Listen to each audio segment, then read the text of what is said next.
বন্ধুরা, আজকে আমি একটু নিজের মতন করে একটু ঘরোয়া পদ্ধতিতে পিৎজা করার ইচ্ছে আছে, কারণ ছেলে মেয়ে বায়না করছে আর এই প্রথমবার করছি। যদি ভুল হয় আপনারা ক্ষমা করবেন।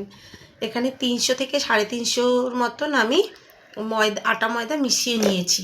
এবার এর মধ্যে দিয়ে দেবো অল্প পরিমাণে একটু নুন, দিয়ে দেবো অল্প পরিমাণে একটু চিনি,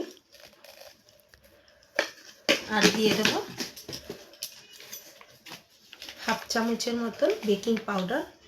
যেহেতু আমার আটা ময়দাটা কম, তাই আমি অল্প পরিমাণে একটু বেকিং পাউডারটা দেব এটুকু। আর দিয়ে দেবো আমি একটু সামান্য পরিমাণে একটু বেকিং সোডা। দেখুন আমরা এটাকে মিশিয়ে নিয়েছি। এবার আমি এর মধ্যে দিয়ে দেবো অল্প হাফ দেবো, যেহেতু আমার এখানে আটা ময়দাটা পরিমাণটা কম, তাই আমি এখানে অল্প পরিমাণে টক দইটা দিলাম। দিয়ে এবার এটাকে আমি অল্প অল্প জল দিয়ে ভালো করে মেখে নেব। এভাবে আটার ময়দা মিশ্রণটা ভালো এরমভাবে মেখে নিয়েছি। এতটা নরম করে আমি মেখে নিয়েছি। এবার এটাকে আমি 10 মিনিটের জন্য একটু ঢেকে রাখবো, যাতে এটা ভালো করে ফুলে যায়। আর এদিকে দেখুন 10 মিনিট পর আমরা ফিরে এসেছি এবং এরকমভাবে আমার 5টা লাচি হয়েছে। আমি এরকম সাইজের লাচি করে নিয়েছি। এবার আমি এটাকে রুটির মতন করে বেলে নেব। দেখুন আমি এটাকে রুটির মতন আস্তে আস্তে বেলে নেব, খুব একটা পাতলা করব না।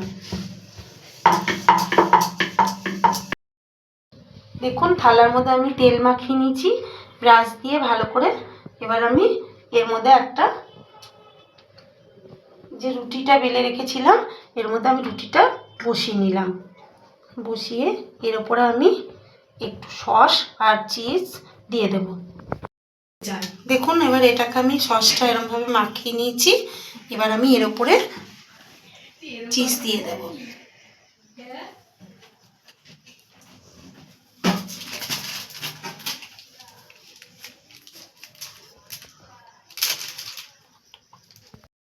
আমি এরকমভাবে প্রথম লেয়ারটা সাজিয়ে নিয়েছি। এবার আমি এর উপর আর একটা পাতলা করে বেলে নিয়েছি, আর আমি দিয়ে দেব। দিয়ে এবার এটাকে আমি এরকমভাবে আস্তে আস্তে মুড়ে দেব,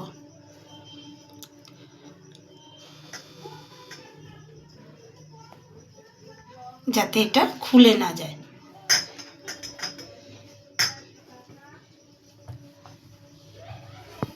এখন আমি এরকমভাবে চারিদিকটা মুড়ে নিয়ে আমি এই ধারগুলো এরকমভাবে দিয়ে দিলাম, যাতে এর মধ্যেও সস এবং চিজটা দুটোই ঢোকে।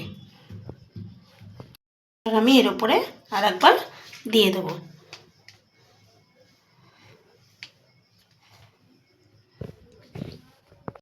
এটাকে আমি চামচ দিয়ে ভালো করে মাখিয়ে নেব। এখানে আমি নিয়ে নিয়েছি টমেটো, লাল ক্যাপসিকাম, সবুজ ক্যাপসিকাম আর পেঁয়াজ। এবার এগুলো আমি এক এক করে এর উপরে সাজিয়ে দেব।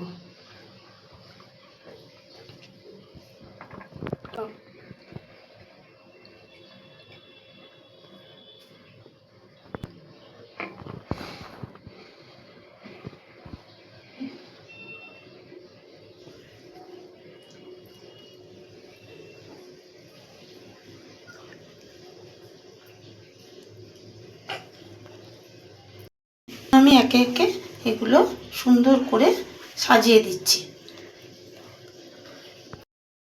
আমি চিজগুলো এর উপরে সুন্দর করে পিস পিস করে কেটে নিয়েছি। কেটে নিয়ে আমি সুন্দর করে এর উপরে সাজিয়ে দিচ্ছি।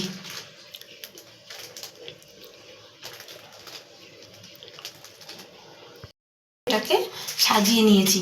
এবার কড়াইটা গরম করে নিই।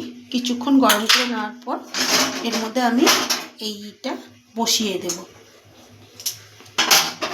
গরম হয়ে গেছে, এবার আমি স্ট্যান্ডটাকে বসিয়ে দিলাম। বসিয়ে দিয়ে এবার আমি থালাটাকে এর মধ্যে আস্তে করে বসিয়ে দিলাম। আঁচটাকে আমি ফুল আঁচে দেবো না, জাস্ট একটু কমিয়ে দেব, মিডিয়াম আঁচে দিয়ে দেবো। দিয়ে এবার এটাকে আমি প্রায় 25 মিনিটের মতো এটাকে আমি ভালো করে ঢাকা দিয়ে রেখে দেবো।